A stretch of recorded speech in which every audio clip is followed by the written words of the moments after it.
Hello and welcome to today's video on aggressive driving and road rage.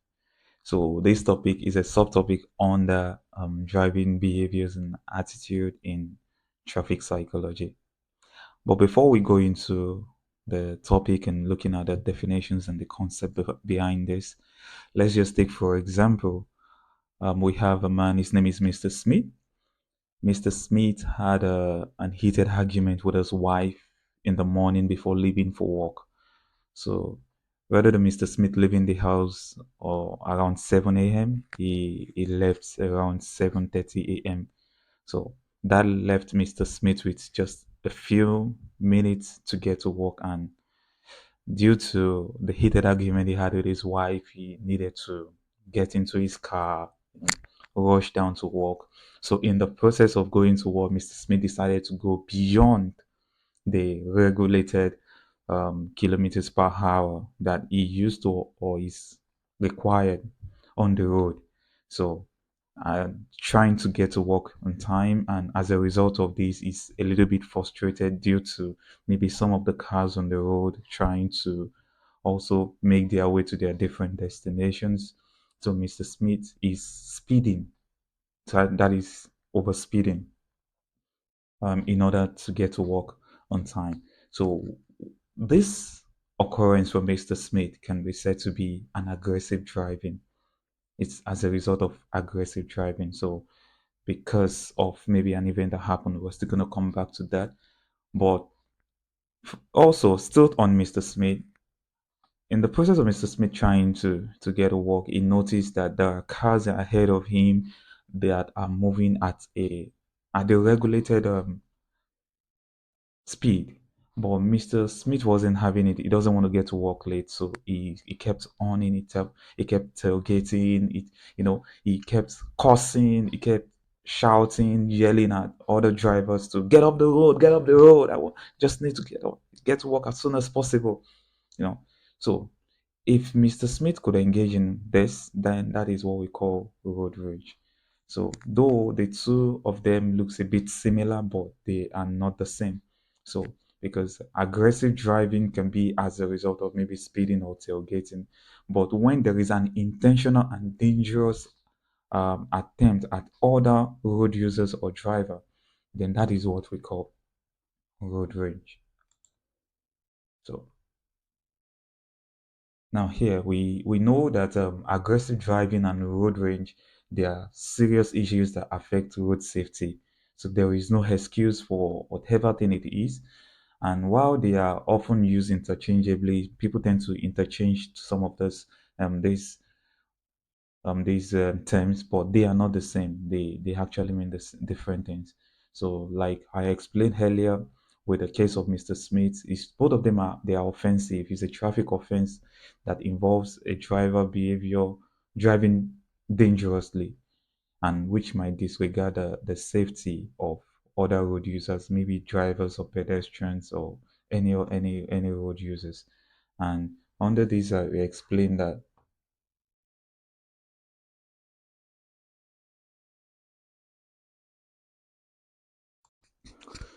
So as we can see from the slide here, just like I explained earlier, so aggressive driving, that is dangerous driving behaviors by disregarding other safety, the safety of the road users, the safety of other drivers. And this can be by speeding, that is over speeding, just like the example I gave earlier about Mr. Smith, tailgating and weaving. And some of these things sometimes this is said to be an unintentional or emotional reactive behaviors. But in the case of road rage, it is intentional. It is an intentional violent or threatening behavior. That is, we can see it being directed at another driver or maybe any road users, maybe the pedestrians, the yes, which any of the road users. So like yelling, chasing, physical assault, just the same thing when I gave the example with Mr. Smith. And this can be said in most cases to be a criminal offense in many places. So the difference, this highlights the difference between aggressive driving and road rage. So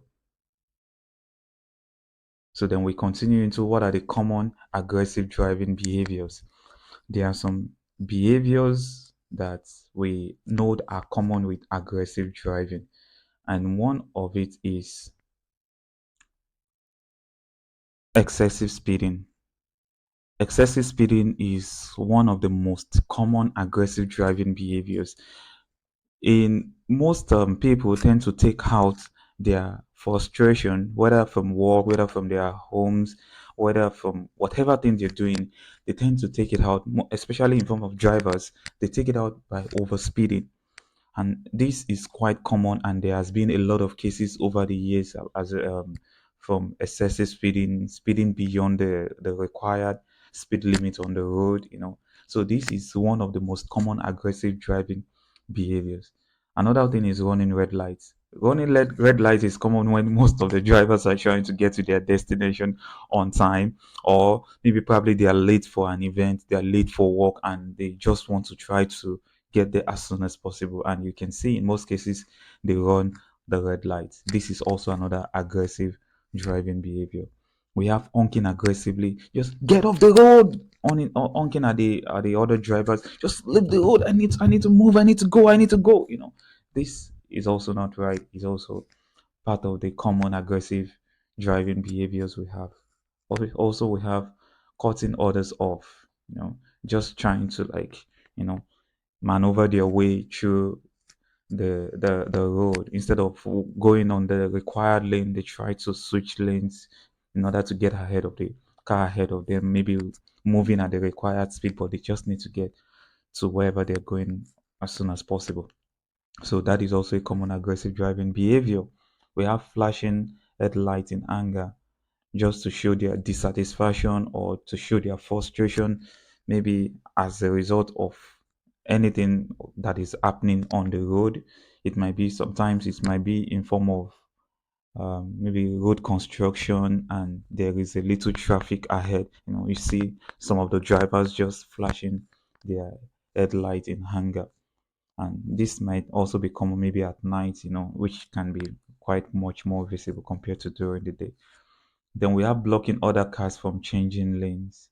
You know, when a driver is not allowing other drivers to change lane as a result of maybe whatever thing frustration that they are going through, this can also stand as aggressive driving behavior. So these are just few of the aggressive driving behaviors we have in driving and behaviors and attitude, and under this aspect. So then we move on to the psychological triggers. What are the things that bring about this behavior? What are the things that that pushes some of these behaviors out? One of it can be as a result of stress or emotional state before driving. We can see earlier with the example I gave about Mr. Smith.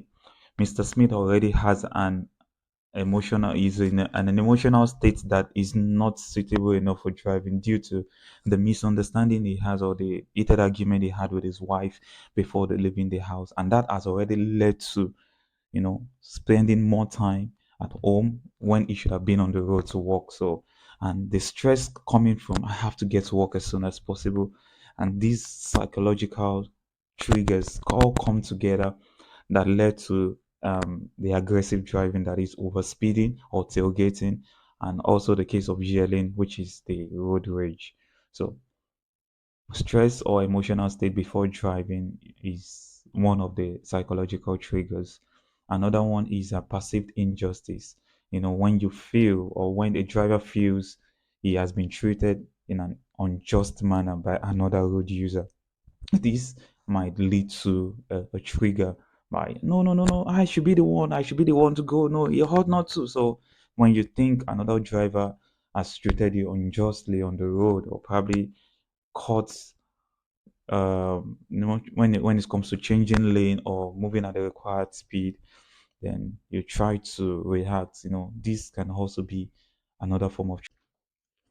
So that is it under the perceived injustice. Then we have the anonymity. That is when the driver feels they are less accountable when shielded by their vehicle. So there is a level of immunity when you are in your vehicle and you feel you can do whatever you like as far as you know you are in that your space. And this state also triggers some certain level of attitudes and behavior among the drivers. So the next point is overconfidence. That is a sense of superiority is also another psychological trigger when you see some drivers telling other road users or drivers that I've been driving for 5 years, I've been driving for 20 years, 15 years, so I know my way around. And this level of overconfidence sometimes also might hinder and lead to a psychological state or trigger where they feel they can get through or they can maneuver their way through any situation on the road. We are not disputing the level of experience or their confidence with driving, but taking into consideration other road users. And also there are some times on the road where everyone, there is always situations where maybe someone might not have been used to. So you might have to, you know, take it a little bit down when it comes to showing a level of superiority and trying to, show off and try to do something different. And this might also be another form of psychological trigger. Then we have the time urgency. The same way I was able to explain with the case of Mr. Smith. Mr. Smith was in a hurry to get work as a result of the issue he had with his wife before leaving in the morning, and this there is a time frame for him to be at work. So this time constraint and the urgency led to it produces some psychological behaviors like overspeeding and the yelling at other drivers, and this also is another trigger leading to aggressive driving and road rage. Then displacement, that is taking out your frustration on others. I will still have to come back to the case of Mr. Smith again because he was taking out his frustration on other road users who are just they are not it is not their business that you are late. They are not even aware of your level of Mr. Smith's level of urgency of getting to work as soon as possible because they also have their own activities that they also want to they want to engage in that they are going to wherever they are going also. So you know trying to take out that frustration on others is also another form of trigger. Then we have what we call the GAM, the general aggression model. So what is this model all about? This is just a psychological theory that seeks to explain how individuals develop aggressive behavior. It tells us the sequence, that is the progression of the behavior before we can have a behavior, before there is a form of aggressive driving or a road rage. There are processes. So this model just helps us to explain the processes involved from the inputs to the internal state, and then we have the actual behavior. The model suggests that aggression is a result of both personal and situational factors that influences an individual's thoughts, feelings, and behavior. So before there could be a level of aggression or aggressive driving, there must have been these things are from or they are as a result of the personal and situational factors. When we're talking about personal factors, looking at if an individual, if an introvert, the way an introvert, a driver who is an introvert drives will be different from an extrovert in sense of when there is a situation on the road. Like we said, also the situational factors. Situational factors can be as a result of maybe traffic, might be as a result of misunderstanding at work or with the family. It might be as a result of frustration from work, anything. So this input, which puts together the personality and the situation, then can now lead to other things. Like I also explained about the situational factors. The situational factors can trigger when it comes to provocation, leading to stress or exposure to violence, you know, like that. But the personal factors, which we also regard as the personality, can be maybe, like I said, maybe you being an introvert or an extrovert. It can also be from maybe past experiences or genetic predisposition. It can be as a result of some of the experiences in the past when it comes to the road activities. So when an individual who is used or who has an history of being bullied on the road gets to be in a situation like that again, they tend to want to react in a different way because of the past experiences where they have been bullied on the road by other road users. So there is a sequence. So we have the input, then after having an understanding of the input, that is the personality of the person or the driver and the situation, maybe in form of stress, maybe the person is tired, maybe he's exposed to violence, then all this personality and this situation will now lead to what we call the internal state, that is arousal of in form of anger. And this is how a person interprets a situation. So when there is a situation, we already know there is a situation on the road. The internal state now talks about the way the person or the driver interprets the situation. This situation now combining with the personality. Now, how the person interprets it. It might now interpret it in form of anger. It might interpret it in form of maybe the frustration. And these interpretations, so these interpretations will now lead to the actual behavior itself. That is the behavior which might actually be in form of aggressive driving or the road rage. And in most cases, it can also be said to be the outcome because they have to go through the stage of the input, that is the personality and the situation, then leading to the internal state, that is the arousal or the anger or the frustration, then giving birth to the outcome, which can be a feeling, which can be the behavior, or which can be an aggressive thought. And the end result of this is a behavioral response. That is the behavior itself, the response, that is the response can be, and this can range from maybe passive aggression to active violence, like yelling, like the road, go back to where you came from, using a lot of abusive words or racial words at the hurdle drivers. The model. So the idea of this model is that the model suggests that repeated exposure to aggressive stimuli and situations can reinforce this aggressive behavior, making them more likely to occur in the future. So you can see from what we have in this slide, it shows how minor frustrations like traffic jam can escalate to aggressive responses. So it is not the problem, is not the situation, which is the traffic jam. Yes, we can have the traffic jam, but we need to understand the psychological state of the driver that led to the behavior. You cannot compare a driver who was just promoted at work, who is going home, and there is traffic on the road. There is, even when there is traffic, there is something, because there is a personality or a situation which has happened at work, which has given the driver a level of joy that no matter even the traffic, there is a certain level of behavior in which the driver will not exhibit because of the situational factor around him. And this might not lead to that driver maybe yelling or getting angry with any other road user. This is just an assumption based on the understanding of their psychological state. So this model just gives us a rundown of the process from the input, the internal state, and leading to the behavior or the outcome, or what we also call the feelings. Now we have what we call the demographic patterns. The demographic pattern is just like a current trend or something that is well known among users or road users or drivers.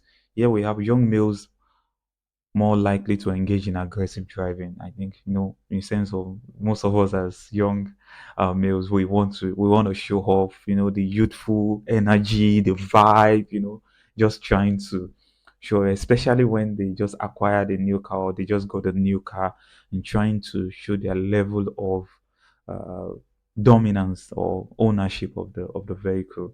So it's a statistic, and it's also a research that has also shown there's this pattern that young males are more likely to engage in aggressive driving. We also have individuals with high trait aggression, low impulse control, or high competitive at greater risk. Now, looking at it, when you know someone is prone to get to anger. Now, let's take for example someone who is suffering from a bipolar disorder. This person or this individual who is driving might tend to get angry at the slightest situation of any other road user or driver, maybe which might directly or indirectly not necessarily be at the detriment of that driver. So any individuals with some of those traits can act in a certain way. And another one is there are some drivers or some road users who are very competitive. A driver might just be going, and the next driver beside thinks, okay, I think we're most going in the same direction, but you can't be ahead of me, trying to be competitive enough to be ahead of the other vehicle. And this might also be put the safety of the road users and other people at risk, being competitive on the road. So these are just few, there are a lot of other demographic patterns, but these are just few just to explain some of the patterns that has been observed over the study on this. So we look into the consequences of aggressive driving. So what are some of the consequences? What some of the effects of this? Definitely increase accident rates risk. So the chances that there is going to be accident on the road is very much higher. Just like the last example I explained under the the demographic pattern. Individuals with high traits or very competitive. You see a driver two drivers who don't know each other, and you're going on the road and thinking, I just want to be ahead of you. And the other person saying, no, no, just trying to have an edge over each other without taking into consideration other road users or other drivers or other pedestrians or other people using the road. The chances that there might be an accident is very high. Another thing is legal consequences. Maybe over as a result of overspeeding, there is usually fines. Maybe in form of it might also be in form of license suspension or arrest, depending on the gravity of the incident or the legal situation or the road situation. So this is also another consequences of aggressive driving. The third one, we have the escalation to road rage incidents. When there is an aggressive driving, it will lead to road rage, like the road rage, where you have to yell at the next person, or you have to tailgate, or you have to go beyond just driving and getting out of the car and getting all physical. Where are you from? Do you know who I am? Leading to all those kind of situations. So it can escalate. And the fourth point here, we have emotional tools on both aggressors and victims.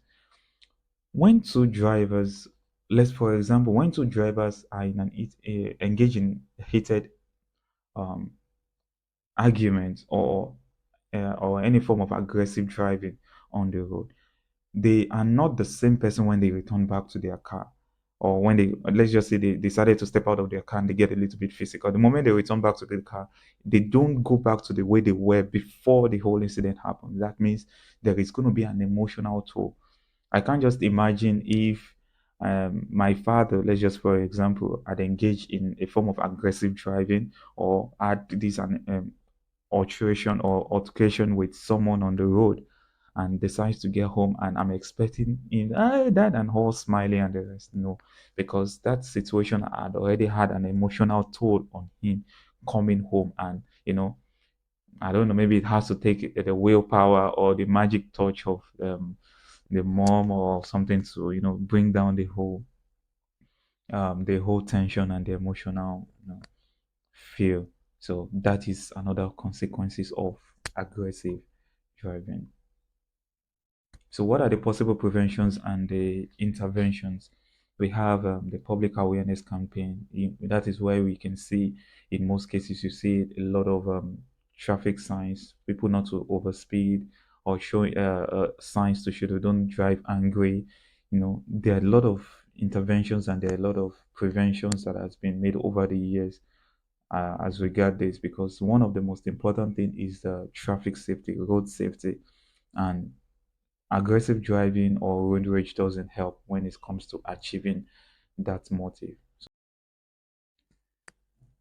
So the second point we have here is driver training program. That is, the organization of joining drivers training programs, emotional regulation techniques. I think that is one aspect that is not really well dealt with. We have drivers are trained when it comes to how to drive, most especially when they go to for driving schools and the rest. But the emotional part of it and how to manage it needs to also be introduced more. Like there has to be much more recognition to the emotional support for drivers, most especially when they are going through um, a state of maybe frustration, anger, like we've explained so far in this video. Then we also have what we call the the cognitive behavioral strategies, that is reframing thought like you are not out to get me, just having some mantras. Yeah, I can use the word mantras to to say, okay, yes, I got this under control. I have it under control. I have it under control. This form of mantras can also help when it comes to preventing or as a form of intervention.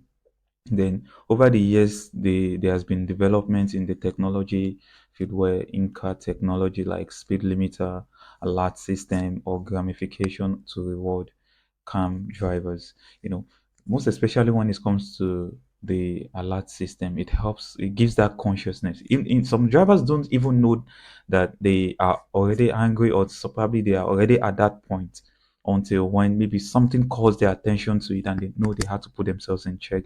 And this is where maybe alert systems and the speed limiters can also come in to help.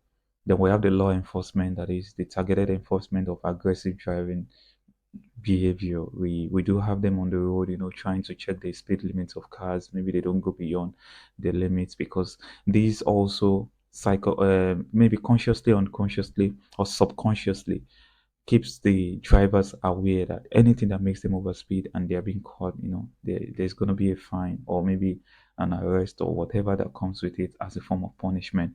So this law enforcement also helps to limit and prevent some of these driving aggression.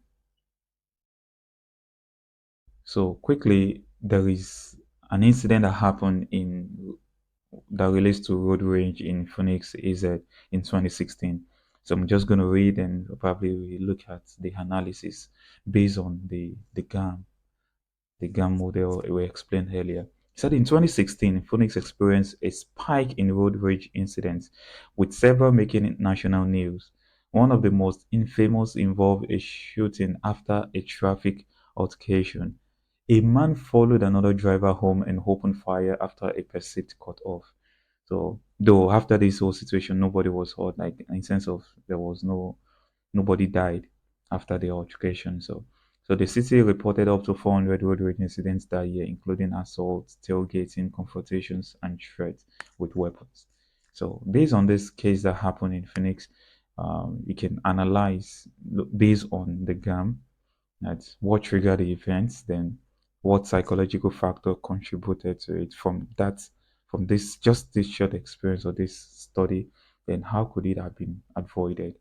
So based on this question, I'm going to leave this to you all. So you can analyze it based on this three questions. And if you have your answers or you feel like sharing, you can drop them and share them in the comment box. So you can share your response to the case.